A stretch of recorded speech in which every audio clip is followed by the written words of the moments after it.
was a historic fourth quarter. This quarter, we're going to talk about this quarter for years to come. It was crazy, insanity. Everything flipped in the fourth quarter. I don't know what happened. The Knicks defense completely locked down. See, that's what they know about it. That's what they know about. This almost reminds me of when Orlando couldn't make a shot. They closed out that fourth quarter on a 30-8 run. Crazy. See, that shocked the Cavs. Listen, the Cavs have nothing going on. So if you put it all together, they put 30-11 out there. You know, I was like, oh my goodness, who is this team that's playing right here? It was a roller coaster, a collapse. It was everything on that game. It was all the emotions was on that game. It was crazy. Crazy. Welcome back, everybody, to the Unalliance Brother podcast. The game just finished. Hot, steaming. That OT game was sensational. I don't know what was going on with the Knicks in the first half, third quarter, but they just woke up.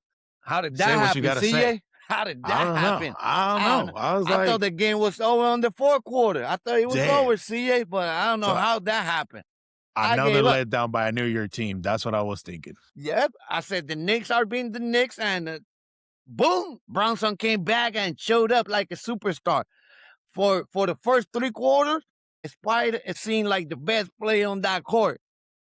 Then something happened. I don't know how that happened or what happened, but what happened was magical. And that's what the NBA need. The Knicks to be relevant.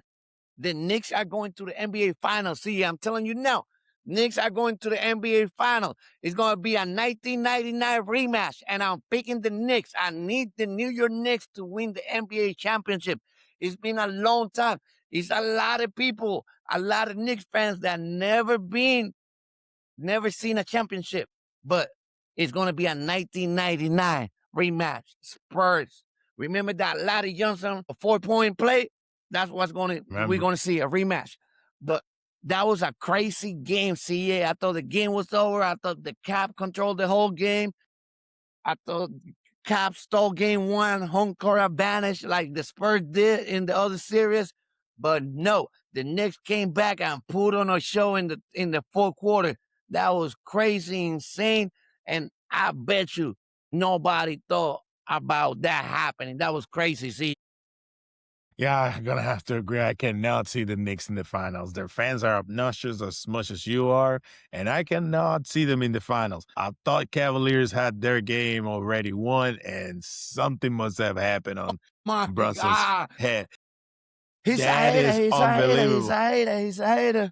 It's unbelievable what happened on that game. I think he started to see those New York fans' faces and say, we got to bring it. We got to bring it because we're not going to make it out of the MSG. I couldn't believe what was going on. It was a roller coaster. That's the right word for that game. That game one was a roller coaster. Up and down. It was Cleveland all the way. Spider seemed like he was the best player. He was dominating 20-plus points to three quarters, and nobody else showed up. And Carl Anthony had a horrible game. He had like 17 overs. It was just bad overall. The only one that showed up was Jalen Brunson, and then boom, something clicked. I don't know what clicked, what was said on the huddle. I don't know. But what was said on the huddle changed the entire game. That's crazy. They came back and did it. Got to give it up to that Knicks coaching staff because they must have designed something. The formulas were coming, going, chemistry, physics, everything was going on in that bench because they came back strong. Listen, putting 32 points in the fourth quarter is not an easy feat, especially after you've been slacking the whole game. You're slow. Nothing is going on. They destroy you in the third quarter. They finish the half strong, and you just come up and put 32 on them like that. And they shut them down in the overtime also. So it's not like it was just a fourth quarter wake up and then what a great start to the conference finals. Both game one going to overtime. This game wasn't as much as the Spurs Thunder game. That game was spectacular. Everybody loved that game. That's the type of basketball we want to see. But this game was ugly. That game was beautiful play up and down, and SGA didn't You're get the against calls me, and stuff. yeah. But we're gonna keep over here. The Caps took over early. Uh, After a slow first quarter, then they took over, and it was a bad game. CA, it was a bad game overall. Listen, the Cavs look poised to take over game one. They looked like they were the home team. The bench was scoring pretty good. They were scoring from everywhere. And I'm thinking, "Oh, my goodness, here comes the stumbling Knicks It was again." like a I boxing couldn't believe fight. it. See, they was filling each other out in the first quarter. The Mm. Knicks won, blah, blah, blah. But then the Cop 22 offense, point lead was I thought it was going to be too much to yeah, overcome, but I they think it came was back like in under 8 minutes. They put it 9 minutes all out there. left, 22 points lead. But the Cop offense caught fire in that second quarter. Donovan Mitchell led the way, and James Harden, the Cap completely controlled the second and third quarter, outscoring the Knicks, CJ 67-46 across those two quarters, CJ. And heading into the final stretch, Cleveland had a commanding, like we said, 22 points, CJ, 22-point lead. And look to take control of the series with game one on the road victory. It didn't happen. It was a historic fourth quarter. This quarter, we're going to talk about this quarter for years to come. It was crazy, insanity. Everything flipped in the fourth quarter. I don't know what happened. The Knicks defense completely locked down. See, that's what they know about it. That's what they know This about. almost reminds me of when Orlando couldn't make a shot. They closed out that fourth quarter on a 30-8 run. Crazy. See, That shocked the Cavs. Listen, the Cavs have nothing going on. So if you put it all together, they put 30-11 out there. You know, I was like, oh my goodness, who is this team that's playing right here? it was a roller coaster, a collapse. It was everything on that game. All the emotions Believe was me. on that game. It was crazy. Crazy. I go on X straight away, and everybody started thinking that's the script. Everybody knows this Knicks is gonna win now. They did it too early, and I'm like, listen, there's a case for them to start putting those things out there because I couldn't believe how bad the Cavs looked in that second half. They locked down defensively, see, on that fourth quarter, and choking out Cleveland playmaking and forcing them to constantly turnover. They made too much turnovers on that fourth quarter. They look out of sync. They was playing great. I don't know what happened on both sides, but once team was losing by 22, then they locked down defense. They started playing good, and the other team did the opposite. They was playing good, and then they started playing bad. It was like they never played together on that fourth quarter. That was insanity. The Bear, James Harden, again with the debacle. 6 turnovers. He couldn't make a shot from the 3-point line. 1 for 8 from 3. James Harden Crazy. cannot do anything on the playoffs. No, I didn't believe it before. I am following whoever says no, say not yet. He had a great series. He had a great series. Do you know? Talking about James Harden, every year that he play in the NBA, he has made to the playoff, and I think this is his first time that he's not like the lead player. We all know Donovan Mitchell's the lead player, but James Harden got to play better on game two. Like they got to go and play better on game two. It's going to cost them. They had that game one. Yeah. This is going to be a different series now. That game is going to hurt them for a long time. New York locked them on defense on that fourth quarter, and the offense went nuclear. They started dropping and staggering 46 points in the final 12 minutes while holding the Caps to 21 points, see? And the star performer, Jalen Brunson, came to play on that fourth quarter. He carried the scoring low with a massive 38. I think it was overtime on the fourth quarter, the 40-something point, but he had 38 points, adding 6 assists and 3 steals. He put the team on his back. And I bet you his back hurt right now because he put the team on his back down the stretch. See, he was driving into the paint, drawing fouls. He went 7 from 10 from the line, and Donovan Mitchell did everything he could for the Cavs to win.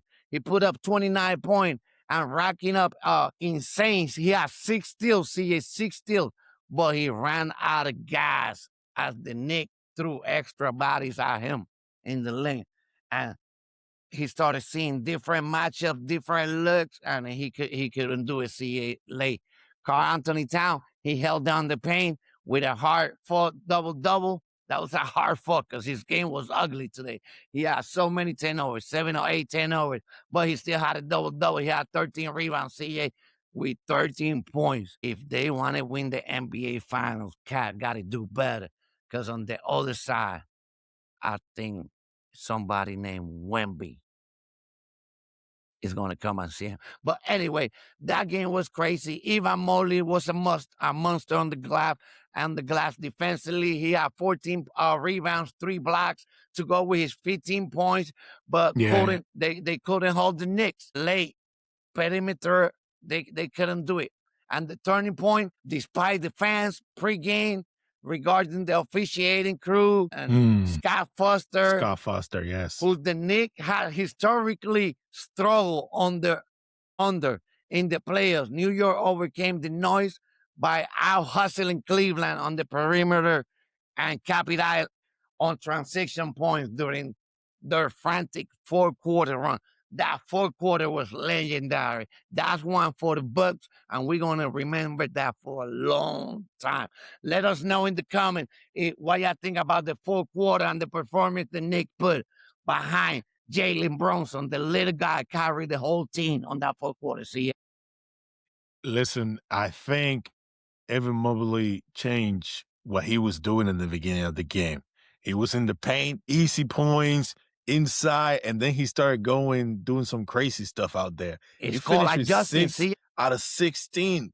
I was like, what's going on? Put the ball in the bucket. It's called adjusting. You do something, the team adjusts. You got to do something, the team adjusts, and you got to adjust. They start throwing different looks, different bodies, different people guarding you, and you got to figure it out.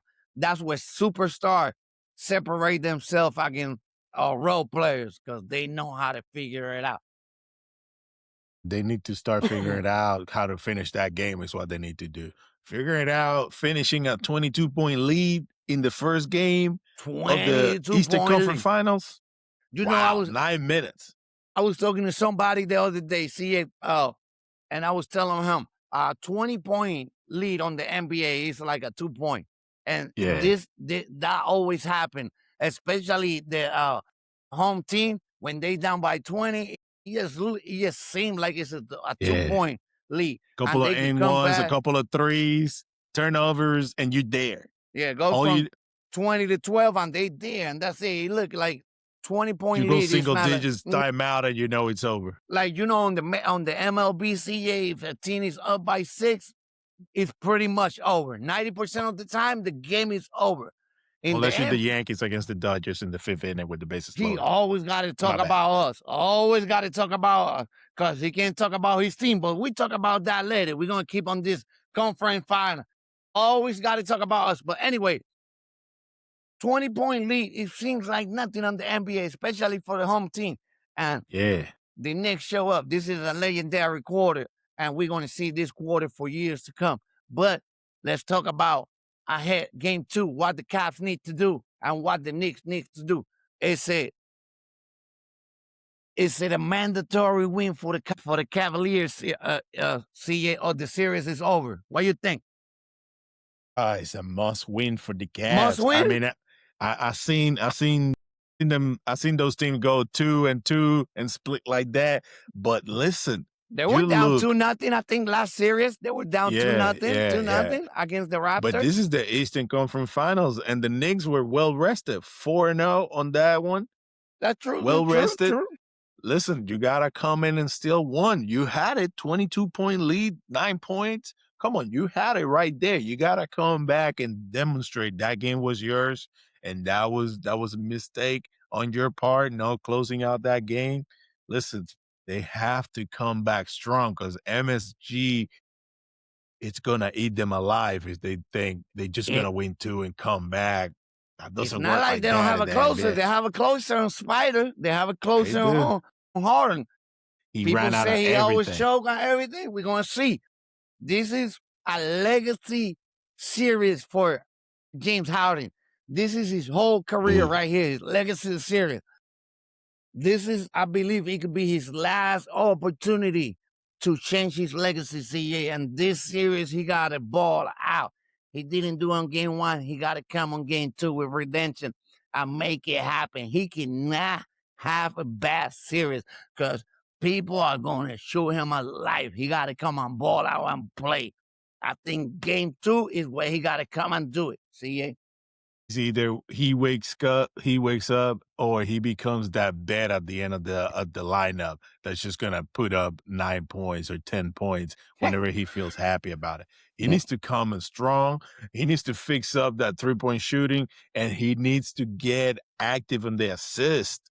Yeah, Listen, he used to be the guy when it comes to that assist, and he's got a big guy in Mobley that can just get that alley and get the oop. yeah. But listen, he needs to demonstrate he can still do it, or He he's just gonna averaged be just seven or another eight guy. for the season, so he got to get there three to four 3-pointers, and he got to set the tone and set it early. Yeah. Because when you 3 on the road, assists?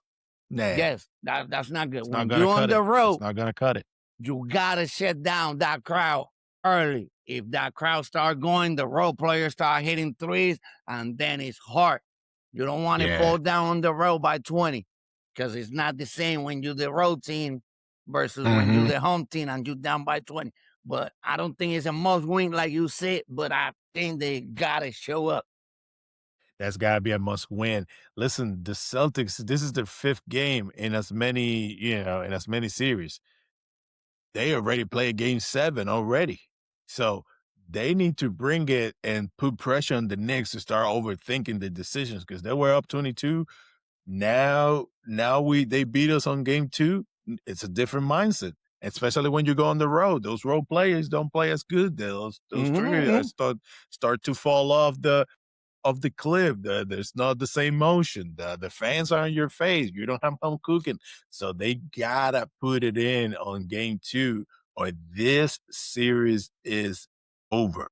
I'm not giving up on that team yet. I want the Knicks to win. That's the team I'm picking up. I don't want but Cleveland got to play better. They got to show up. It's a legacy series for James Harden. They got to do better.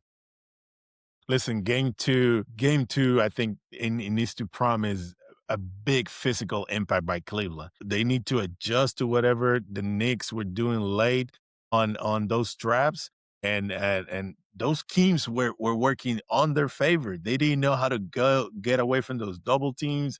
The defensive schemes were trapping and doing things. They need to get away and figure it out quick What because if I was me?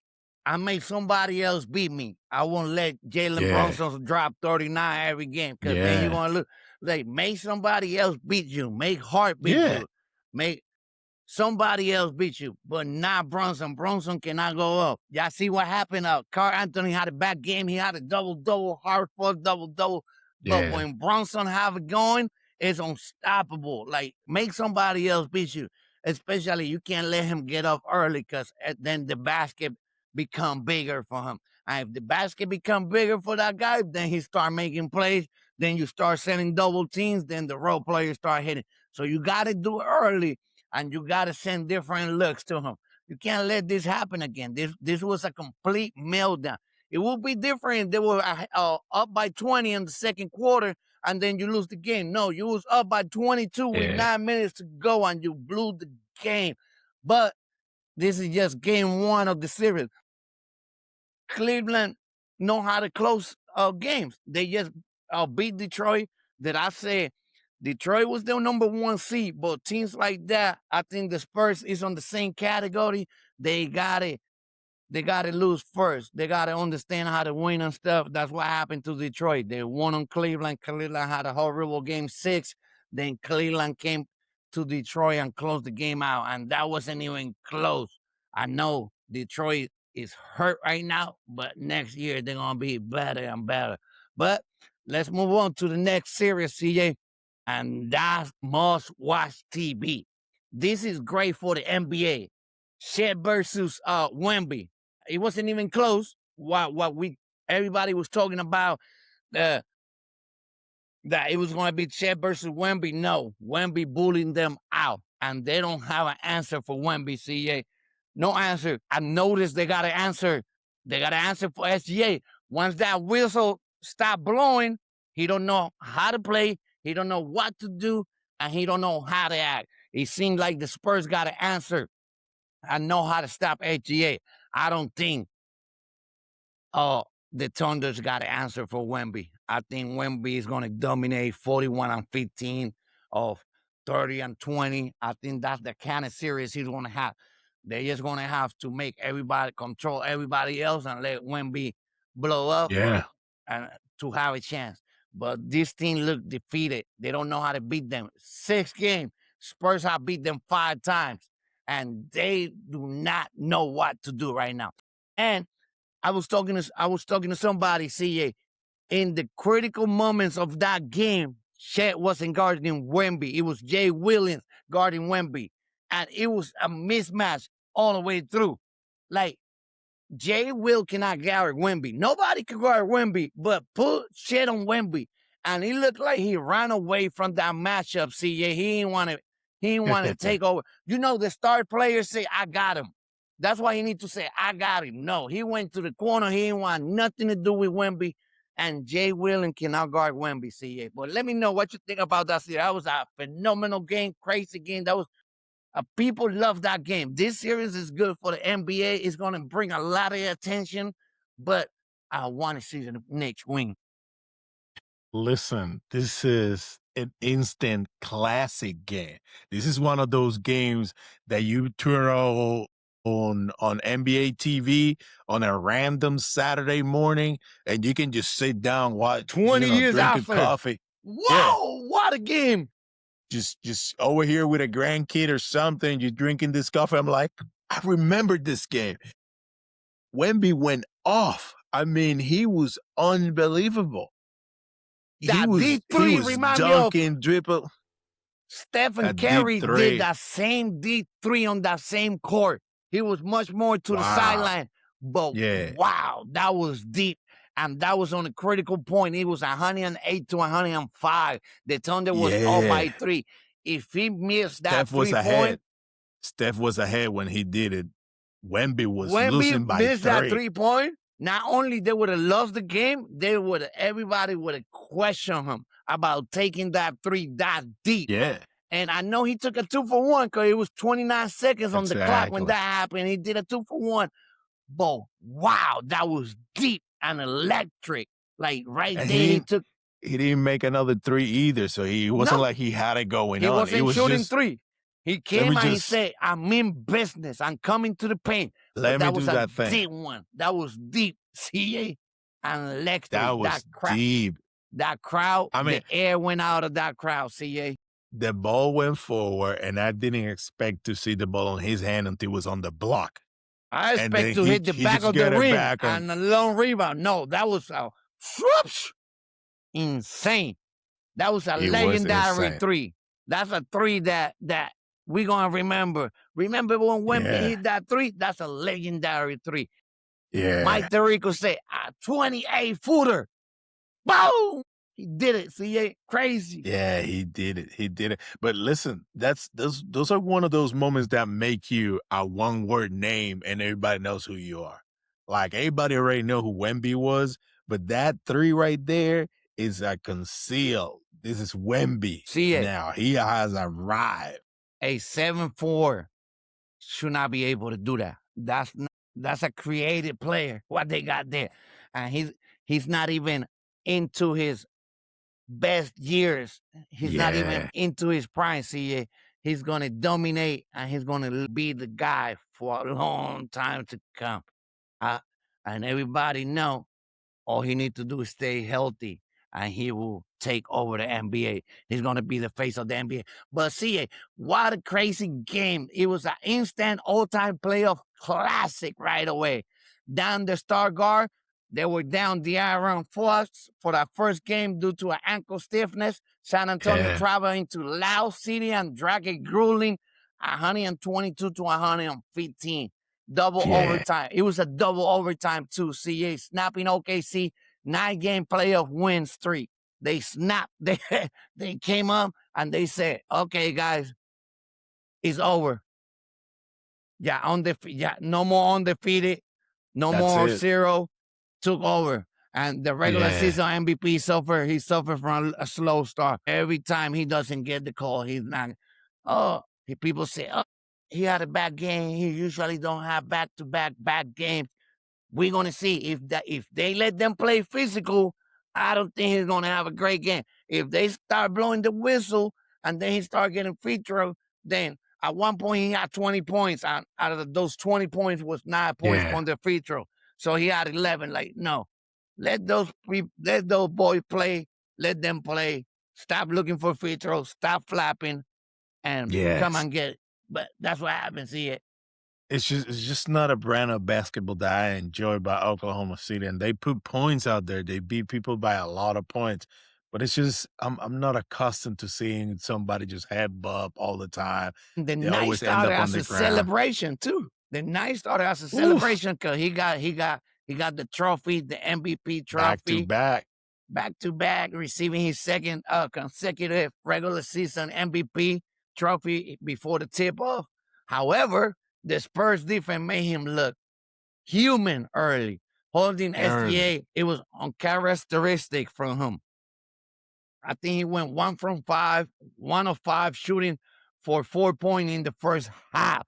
His worst scoring start in nearly 3 years. CA, 3 years. He has his worst game in 3 years. CA. Meanwhile, San Antonio built a steady Years. cushion, leading 80-73 heading into the fourth, and the fourth quarter chaos and shit block.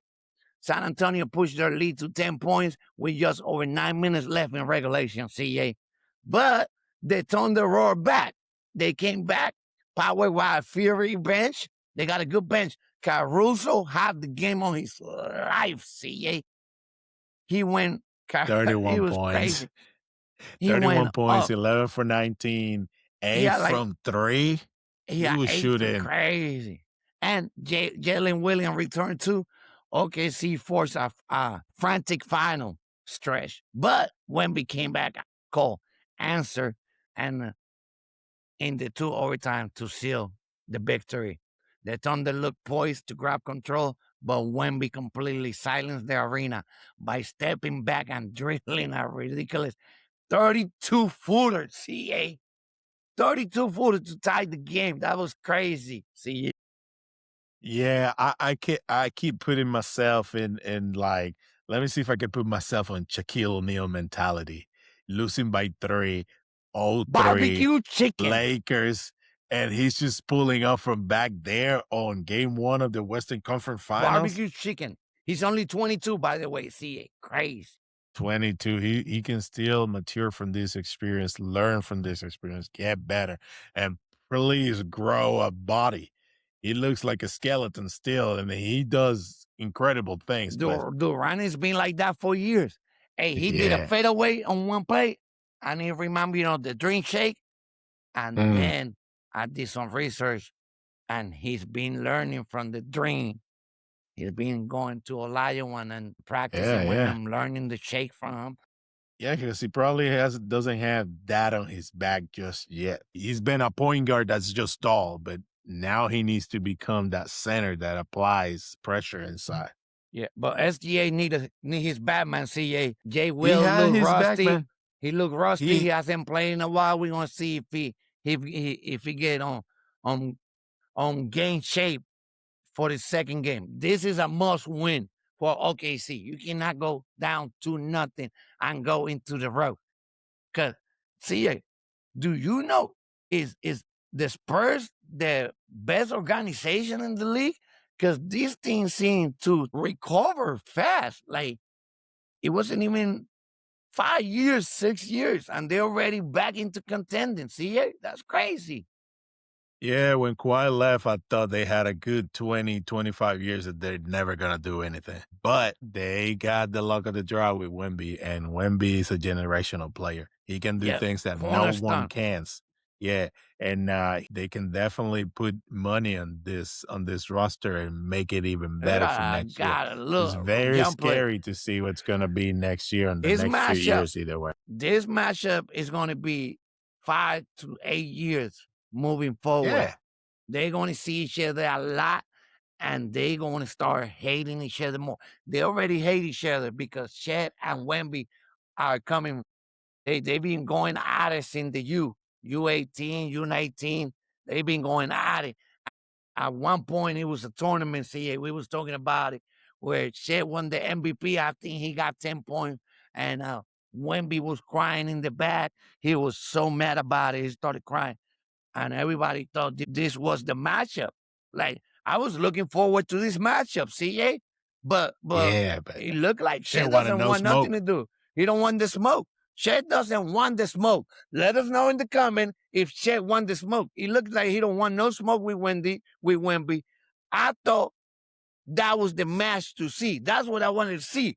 Wemby against Chet, both going at it, both 7-footers. But Chet went to the corner and said, Jay Will, you take care of Wemby. And that didn't happen, CJ. Yeah, but on the other hand, J Dub was taking care of Wemby when Wemby was on offense. But when Wemby was on defense, he was taking care of Shet. He's like, you're not going to step away Yeah. from me. He was checking him. He's like, if you want to score, I'll take a three. If you want to take a three, go out there to the corner. It's personal for him. It's personal. Of course it is. I remember on the championship, on the regular season tournament, he called Chet out. He said, you don't belong here. Like, you're not on my level. That's basically what he told him. You don't belong here. You're not to my level. And if I was an NBA player and somebody tell me that, like, that would put some fire in me. I'll be like, okay, we're going to come to play. And game 2, CA, if I was the Thunder, somebody got to put Wemby on his ass. Check him. Make sure it's not going to be an easy game like game 1. Like, you got to check him. You got to be physical with him. You just can't let him dominate you like that. See? I think it's gonna matter. Listen, you throw the ball to him in this general area, and he's gonna dunk. I mean, the wingspan almost look like it's 11 feet. It's just ridiculous. I bet he can tie his shoe standing up because that's how ridiculous it looks. Chet is not that far from him. Chet need to step up and want that smoke. He need to be like, I got him. Like, I don't know if they doing it because they don't want Chet to get in foul trouble, but Chet is not even the second person on that team. He's the third option. So they need to put Chet on him. And even Harstein, Harstein could be rough with him. Harstein, he's a strong player. He's a physical center. And he's a player that like to bend. So they need to put him on the post with Wemby. Even if he get on foul trouble, you're not expecting him to get double-digit points anyway. He's there for defensively and rebound. So they need to be physical with him. Throw double team or change, throw different looks at him. But you cannot let Wemby dominate with 41 points and 20 rebounds. If not, it's going to be over for the champs. And then if it's over early, CA, like a sweep or a 4-1, everybody going to start questioning that championship. Of course they will. And they should, because for the most part, they did it on those foul shooting performances. And for seconds, nobody was healthy on their championship year either. On the championship run, every team had somebody hurt. And that's the question. Yeah. That is the question. So what I'm going to say about SGA is, and Chet too, he was 2 for 7 from the field. That's not a good game for no one, but they couldn't do the things that they were used to do. Also, the dynamic change for Chet being number 2 for a long period of time in the playoffs to now being the 3rd or 4th option, that made it seem like he was making excuses for him. See, he was a role player excuses. now. No, you make excuses. I'm not making excuses for him. Yeah, he needed to pick up the game and stop being at the 3-point line. Okay. Excuses is not excuses. Stop being at the 3-point line. If he's doing it over there, come and do it on this side. I don't care if you get in foul trouble. Why That's you what make I'm saying. excuses. He went 2 for 7. Then he need to figure out and be a team player and do it on the other side. I'll become a rebounder. I'll play defense. Do something. But 2 for 7 and he's not the second option no more because Jay Will is bad. You make excuses. The guy went to a corner and he got scared and afraid to the matchup, and he needs to come on game 2 and be a leader and be like, I'm stepping up. Let's go. That's what he needs to do. Stop making excuses for him. Make excuses. But listen, let's talk about who the guy was to keep this score close. His name is Alex Caruso. Somebody needs to pay this guy. 31 points, 11 of 19, 8 from 4 for 14 from 3. I was like, this guy is keeping the game close. This is a game because of Alex Caruso. If you ask any GM, they will tell you Caruso is the player they want on their team. Not just him. They want somebody like him. Every team need a Caruso. Every team need a J.J. Hart. Like, you need that player. But he just not a hustler. He just not a corner three-pointer. He played defense and he went off. He had 8 3-pointers. And he looked like he substitute. He took SGA spot and SGA disappeared. But the point is, Caruso's not going to have another game like this in this series. Oof. So it's a watch. SGA needs to show up. Their stars need to show up. This got to be a long series, CA. It just cannot be 4-1 or a sweep, CA, because it's going to be a lot of questions. They're going to question his MVP, all the that. Stat sheet. Caruso filled the stat sheet. Listen, 2 Amazing. steals, Amazing 2 blocks, game. 1 assist, rebounds 2. I mean, he just put numbers on all sorts of columns in here. And I'm thinking he's doing everything in his power to make sure these guys are here when they're supposed to wake up. Whenever they wake up, I brought you to the promised land. Finish the deal. That's what we need to see from Chet. That stat sheet fell up like that. Like here, steals, rebound, blocks, 3-pointers, free throw, 2-pointers, defense. If you tell Caruso to guard Wemby, he'd be like, yeah, I got him. He's that type of player. He wanted face. He wanted to do that. He won those challenges. That's who Caruso is. Like, you want to know what's more crazier on that? SGA played 51 minutes. Caruso played 32 minutes. And he still outscored him by that much. Mm-hmm. I was like, oh my goodness. He didn't Who is get this guy today? He don't Who get is the calls. this guy? His game is not the same. See? Imagine he's missing about 18 free throws on that. That puts him at 42. Imagine that. 18 points on free throws in average. You don't start getting those calls you get every game. You get out of sync, and then he don't know what to do.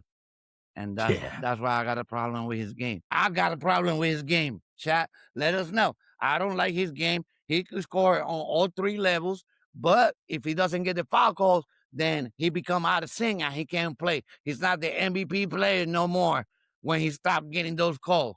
Yeah. Once he gets those calls, he starts going. He starts seeing that ball go in the free throw line, and all of a sudden, everything is a free throw. You know, from the mid-range, easy shot. From the other side, from the elbow, easy shot. But now the free throws aren't coming. You got a little cold. The arm is not working the same way. Now you have to play defense. Now you have to play defense because you're losing. Oh, free throws are his game. And if you don't got him, is he really an MVP? I don't know.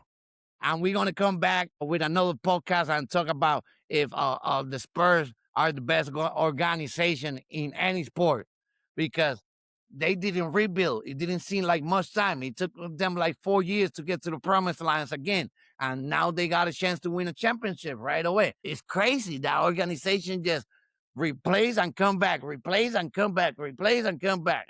That's not my type of team. Too. That's not my type of team, because I don't like the way they play basketball, because everything is not flashy. We all know that. Like, they like to bank it and stuff. They play their game the way it's supposed to be. It's not flashy. You don't see alley-oops, everything like that, but they know how to play. Organization is great. Yeah, it's easy. But what you think should happen in game 2, see? Listen, game 2, I tell you what, game 2 should be the battle of the inside game. Whoever wins the color area, whatever blue they use, I don't know if it's this blue or Oklahoma City blue now, however you want to call it. Whoever wins that side of the court, it's gonna end up winning that game. They gotta make Wemby get out of that paint. The the alley oops need to stop. 41 points, only a 3-pointer. Listen, uh, he did everything he could to win that game and more because he played extra minutes that he did not needed to play. He was out there. I saw De'Aaron Fox behind closed door. He stand up and he said, "No, sit down, bro. You play 49 minutes. 49 minutes. Go 22 ahead and years sit old. down. Hey, Go ahead and sit down. Rest." I think the Thunder's got to come out more aggressive. CJ, SEA had to have to have a big scoring night. OKC got to play faster and attack early. I think the Spurs going to try to slow down the pace and play half court, but and control the tempo. And OKC got to speed up the game, and that's what I think.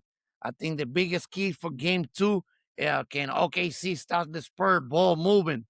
They move the ball good. Can they stop it? And can the Thunder's role player hit threes at home? We all know that at home the role players got to hit 3.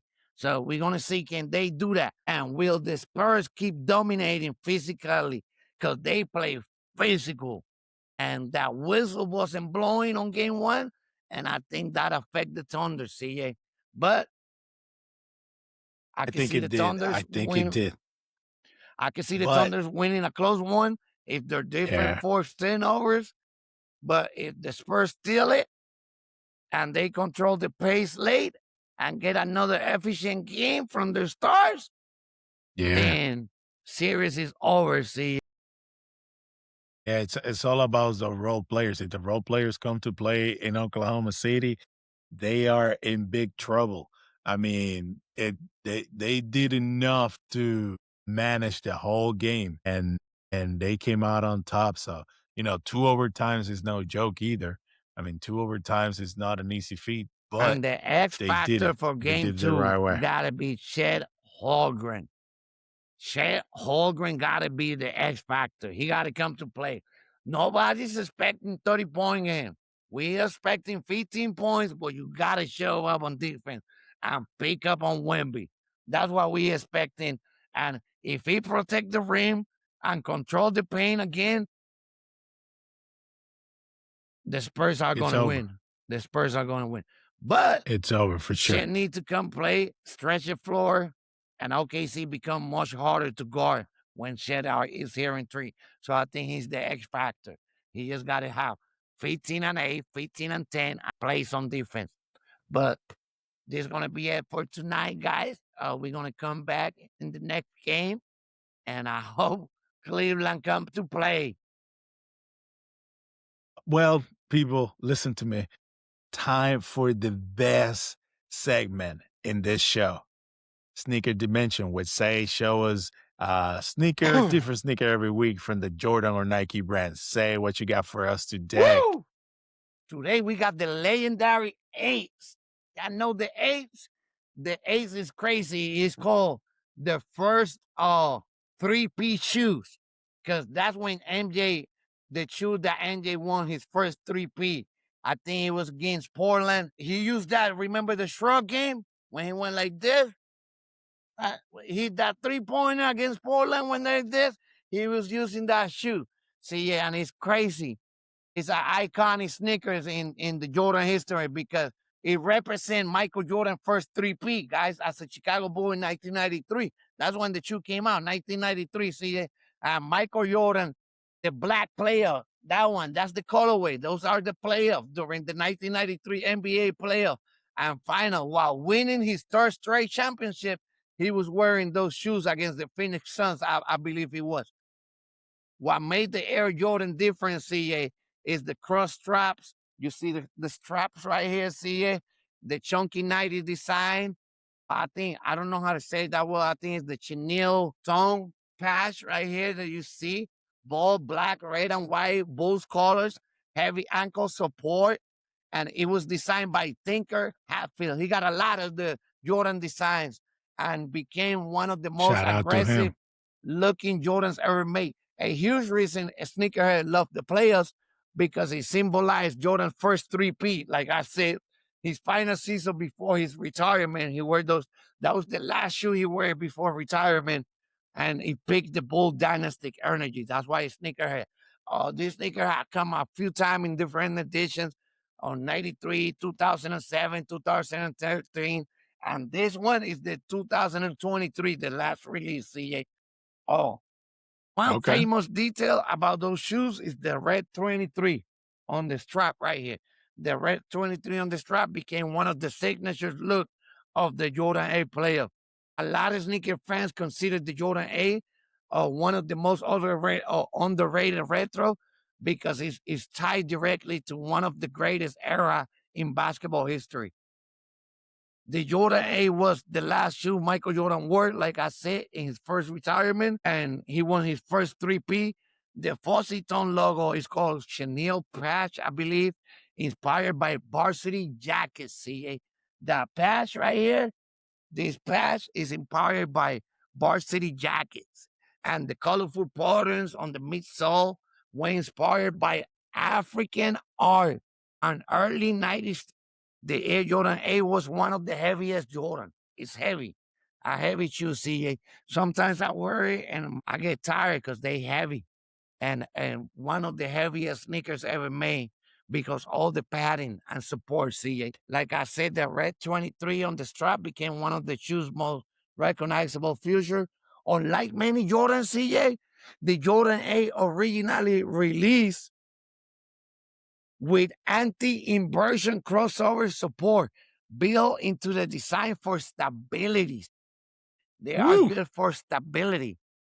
The 2023, which is this design was praised because Nike brought back many original details that sneakerhead like me wanted, including the correct shape and materials. And I'm gonna tell you a fun fact, guys. The Jordan 8 is also famous for being one of the loudest looking retros ever because it's both strap right here and pattern. But the fun fact, CA, Bug Bunny appears in Jordan A, CA.